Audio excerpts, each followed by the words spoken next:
The reason this issue of payments as low as 20 cents per day and other such unfairnesses is important to me personally because when I was a new relief camp worker, Prime Minister Bennett's intentions with the camp looked really good. We got beds, food, clothing, but as I worked there more in the end, the environment seemed like a mixture of a glorified prison and army camp, and all of our work seemed to go unpaid.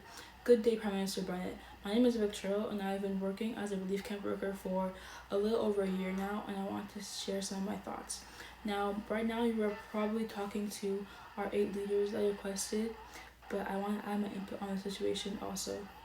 Like I said before, your intentions were to keep homeless and unemployed drifters out of trouble and content, but I would say it did the opposite.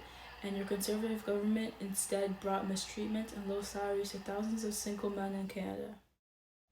We do things like clearing bushes, building roads, planting trees, and building public buildings, and we are given so little of what really matters in this day and age: money. On the way, many fellow Canadian people who support our cause donated food and supplies in Golden, British Columbia. In Calgary, CPR officials show us how to board trains safely.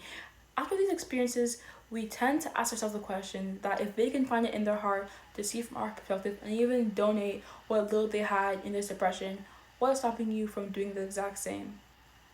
Anyways, we worked 8 hours a day, 6 days a week, building roads, digging ditches, and planting trees, and got a little payment in return. Plus, we can't go out on our off days to socialize outside the camp, and there's nothing to do inside of the camp on our off days. 20 cents a day is not even close to what an employed laborer will be making for doing the exact same things we do.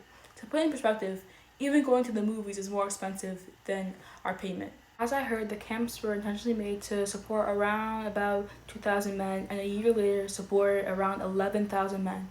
Even I could notice how cramped or stuffy it would be when I tried to eat or sleep or work. It's good to give people more opportunities to earn money, but this is not the way to do it. So not only are we overworked and underpaid, we're also in an appropriate place of work for the numbers of workers there are. Let me ask you a question. Does this honestly look like a suitable place of work to you? Not to mention our right to vote being stripped away. Me and the other workers contribute to Canada's industrialization, so what do we do to earn this kind of treatment? And you, Prime Minister Sir, thought we wouldn't do anything to stand up for ourselves because no committees of camp workers may be formed? I know I seem ungrateful, but do you hear how crazy and unfair the life of a relief camp worker is? We're just like any other victims of this suppression, but this is my final straw. Do I have to be an unemployed poor person on the street to get the right to vote?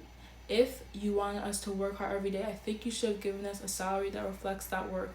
I honestly feel like you and your government do not care about us or our opinions at all. This is why over 1,000 of us climbed on boxcars going all the way from isolated northern BC to Ottawa. Enough is enough. You can't listen to us in British Columbia, so we will do our best to get our point across in Ottawa with our leader, Arthur Evans. We honestly just want a program of reasonable work and wages. And this includes our work wages being at a minimum of 50 cents per hour for unskilled labor and union rates for all labor. Our job should be a 5-day week with 6 hours of work each day with a minimum of 20 days of work per month. All workers in the relief camp and government projects should be covered by the Compensation Act and all relief jobs. Next, authorities should recognize a democratically elected committee of relief camp workers and remove relief camps from the control of the National Defense Department. A genuine social unemployment insurance system under the Workers' Social Unemployment Insurance Bill should be provided also. And finally, all of us, the workers, should be guaranteed our democratic right to vote. And us here, the On to Ottawa Trekkers, understand that in this time of depression, it's hard to please everybody, but it's not right for you to ignore a problem that you and your government started.